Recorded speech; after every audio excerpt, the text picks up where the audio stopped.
என் பேர் கலைக்குமார். நான் வந்துட்டு இங்க 20 வருஷமா கடை போட்டுருக்கோம்.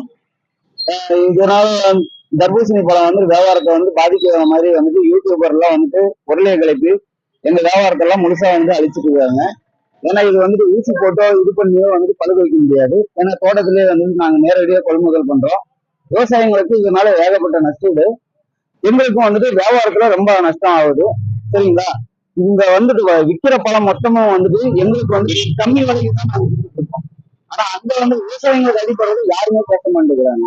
ஏன்னா ஒவ்வொரு பழமும் வந்துட்டு அவங்க விளைய வைக்கிறதுக்குள்ள ரொம்ப கஷ்டப்படுறாங்க. அவங்க கிட்ட வந்து நம்ம வாங்கிட்டு வந்து விக்கிற ஒரு நம்பிக்கை தான் நமக்கு கொடுக்குறாங்க. இது வந்து ஊசி போட்டாதான் பழுக்கும், ஊசி போட்டீங்களான்னு வியாபாரத்துக்கு எடுத்து போற இடத்துல எல்லாம் கேள்வி கேட்கறாங்க. இதனால வந்து நஷ்டம் அடைகிறது வியாபாரிங்க வந்து நஷ்டப்படுறாங்களோ இல்லையோ, விவசாயிங்க வந்து நஷ்டப்படுறாங்க.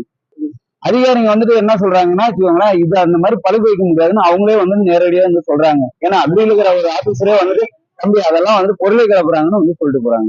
வச்சுக்கோங்களேன், எங்களுக்கு லாபம் இருக்கோ இல்லையா, விவசாயிங்களுக்கு லாபம் இருந்தா எங்களுக்கு லாபம்ங்கிற மாதிரி. என் பேர் சொல்லுவாங்க. நாங்க ஒரு 30 வருஷமா அந்த பிசினஸ் பண்ணிருக்கிறாங்க. இது எங்க பார்வைக்கு வந்து கூட 10-15 வருஷம் ஆகி போச்சுங்க. ஆனா இருந்தாலும் ஊசின்றது சும்மா அது கட்டுக்காய் மாதிரி தான் தெரிகிறது. இது புத்தராமே வந்து திண்டிவனத்துலதான் போயிட்டு பர்ச்சேஸ் பண்ணிட்டு வந்து இங்க லோக்கல் எல்லாருக்குமே சப்ளை பண்ணிட்டு இருக்காங்க. லோக்கல் தான் நாங்க ஹோல்சேலர் தான் கொடுத்துக்கிறாரு. ஆனா மேக்ஸிமம் வந்து இது உணவு பாதுகாப்பு நம்ம கூட பார்த்தாங்க, அன்னைக்கு செக் பண்ணாங்க.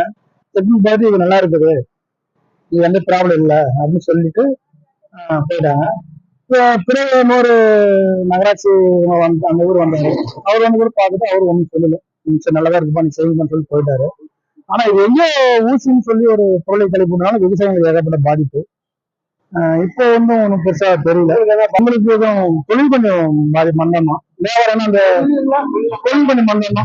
என்ன விஷயம்னா அந்த ஊசின்னு சொன்னதுனால பரவிட்டாங்க. அந்த அந்த காட்டமா இருக்குது.